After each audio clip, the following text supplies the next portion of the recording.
In design and analysis of algorithms, today we'll start the module 3, that is the greedy method. In greedy method, we'll learn one small problem, that is coin change problem.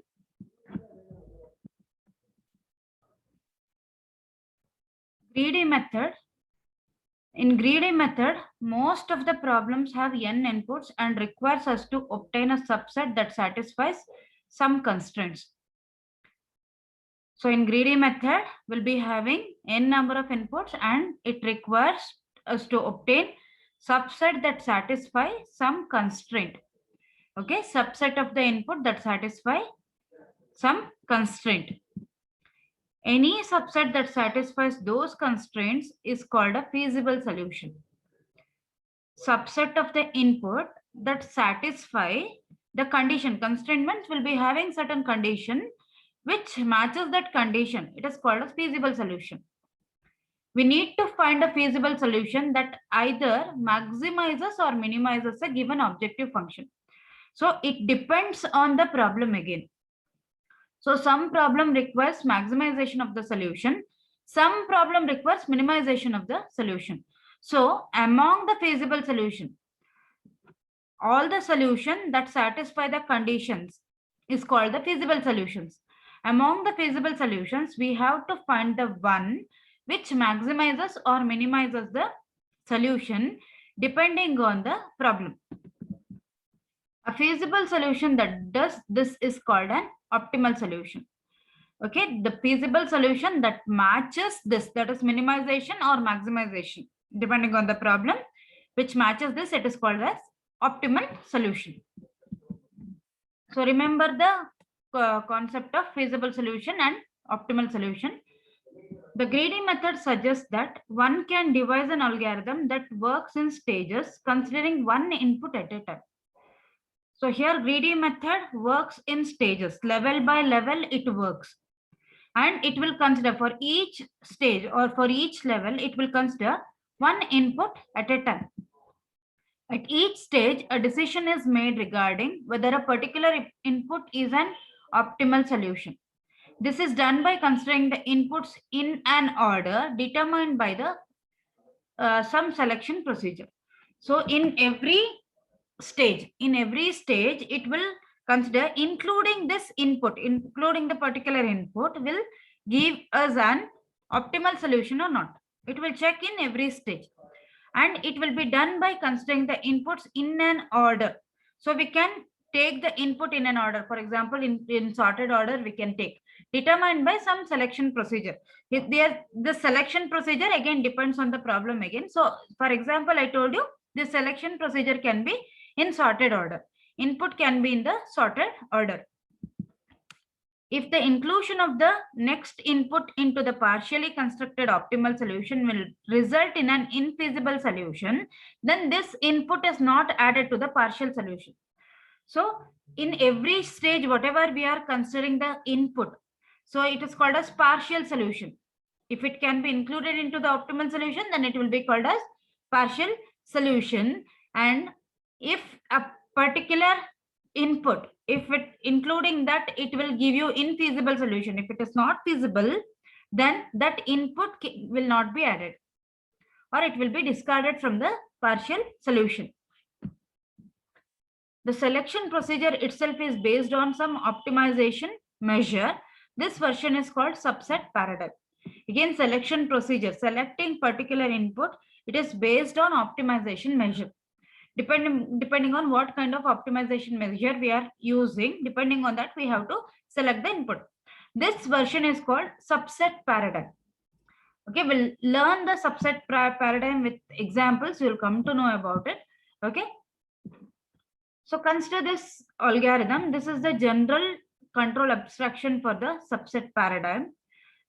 So algorithm greedy. Okay, it is general version of how greedy method works. Okay, algorithm greedy, we are passing a and n, where a is the set of inputs, that is array of inputs a of 1 to n, and it contains n inputs. N number of inputs will be there in that. Initially, solution will be equal to 0, we are assigning 0 to the solution. Then or we can say it as solution is empty set, for example. For I is equal to 1 to n. So we are using loop here. For each value of I, we are going to select one element from A. So x is equal to select of A. It will select one input, one at a time, one input from array A. If feasible of solution comma x, if adding this input to the solution, that is adding x to the solution, if it gives feasible solution, then solution is equal to union of solution comma x. Add it to the solution. Otherwise, don't add. So consider adding the solution, adding x to the solution. If adding x to the solution gives you feasible solution, then add it to the solution. That is by performing union operation, union solution comma x. This will be done for each input. I will be incremented up to n. I will be incremented up to n, 1 to n. All the inputs will be considered one at a time. And it will check adding that input to the solution, whether it will give feasible solution or not. If it is feasible, then add it to the solution. Otherwise, don't add. And at the end, return the solution. This is the control abstraction or general method for how greedy method works. Consider coin change problem. The problem at hand is coin change problem, which goes like given coins of denominations. So this is just an example. Okay, don't consider it. We have 25 rupees coin here. Okay, just an example. So we have coins 1 rupee, 5 rupee, 10 rupee, 25 rupee, and 100 rupees. This is just an example. Okay, then find out a way to give a customer an amount with the fewest number of coins. We have to give the, so here you can notice that, so it is minimization problem. Amount must be the given amount. Okay, whatever the given amount is there, we have to consider that. And this is the minimization problem. How it is minimization problem? Because we have to return the customer an amount with the fewest number of coins. Number of coins must be less, but the amount must be exact, and that we have to return. Okay, for example, if I ask you to return me change for 30 rupees, there are more than 2 ways to do. For example, amount is equal to 30, right? Amount is 30. So solutions, first solution, 3 into 10. So 3 coins of denomination 10. So 3 into 10, 30 rupees, right? So 3 coins. Then 6 into 5, we have 5 rupees coins also, right? So 6 5 rupee coin. 6 into 5, again it is 30, right? 6 into 5, it is 30 again, 30 rupees, but here it is 6 coins. So 1 25 rupees coin and 5 1 rupees coin. 1 25 rupees coin and 5 1 rupee coins. So total 6 coins. So 25 plus 5, again it is 30. 1 25 rupees coin and 5 1 rupee coins. So 5 coins of 1 rupee. Okay. So 6 coins here. Then 1 25 rupees coin and 1 5 rupees coin. 1 25 rupees coin and 1 5 rupees coin. Here it is 2 coins. We have 2 coins. So you can notice here. So we have 4 solutions here. Okay. If you check, we might be having other solutions also.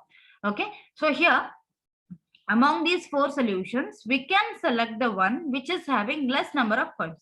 So I can select the last one, that is 2 coins, 25 rupee coin and 1 5 rupee coin. The last solution is the optimal solution. So these are the solutions, that is these 4 solutions, whatever we have considered, these are feasible solutions. It matches with the condition. So we have to return the change 30 rupees, right? We have to return the change 30 rupees and it is matching with the condition. So constraint or condition. So it is, these are feasible solution. Among feasible solution, we have to select the one which is optimal, depending on the number of coins must be lesser. Number of coins must be lesser means we have to select the last one. The last solution is the optimal one, as it gives us a change of amount only with 2 coins. Coin change problem algorithm. Sort n denomination coins in increasing order of the value. So we have 1, 5, then 25, then 100, right? So what we can do, we can order in the increasing order of the value. So it is, we have whatever we have done, it was in increasing order, right? Initialize set of coins as empty. S is equal to empty set.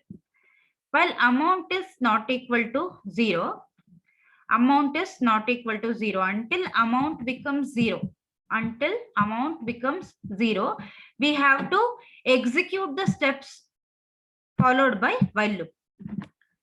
That is first step is, that is inside the while loop, first step is CK is the largest coin such that amount greater than CK. So you have to consider one coin, that is CK, such that the amount which you are considering must be greater than CK. So here we had 1 rupee coin, 5 rupee coin, 10 rupee coin and 100 rupee coin. So it was in order. So I can take 1 rupee, I can take 5 rupee, or I can take 10 rupee, or I can take 25 rupee. I can take 25 rupee, but I cannot take 100 rupee coin.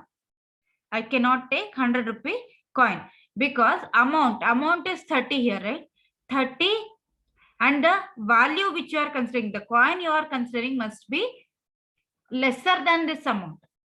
Okay, amount must be greater than the coin you have considered. For example, if I consider 25, this is the largest coin. 25 is the largest coin that matches with its condition. That is 30 greater than 25, condition is true, right? Then, if there is no such coin, return no viable solution.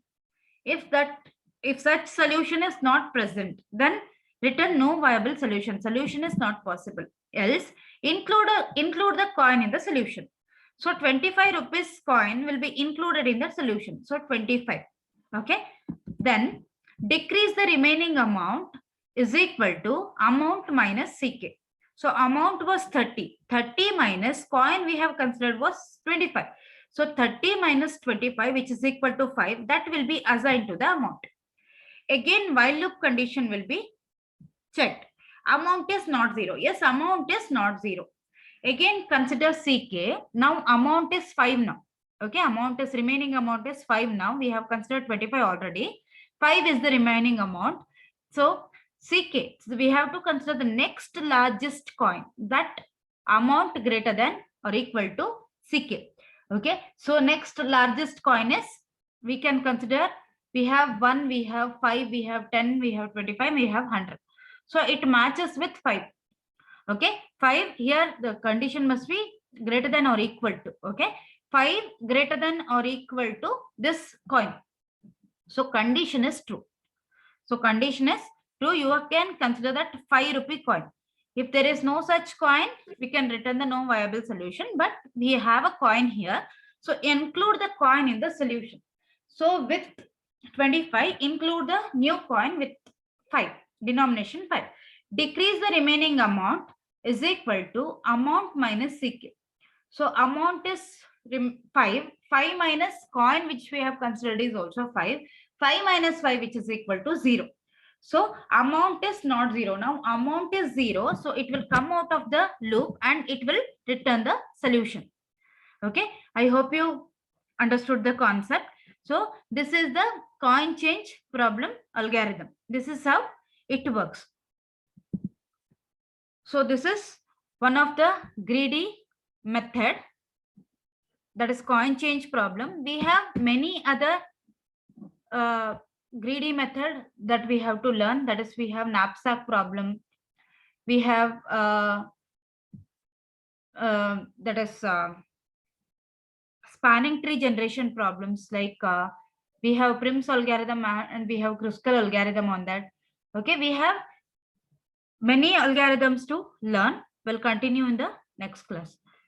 So I hope you understood the concept. If you have any doubt on greedy general method, you can ask me.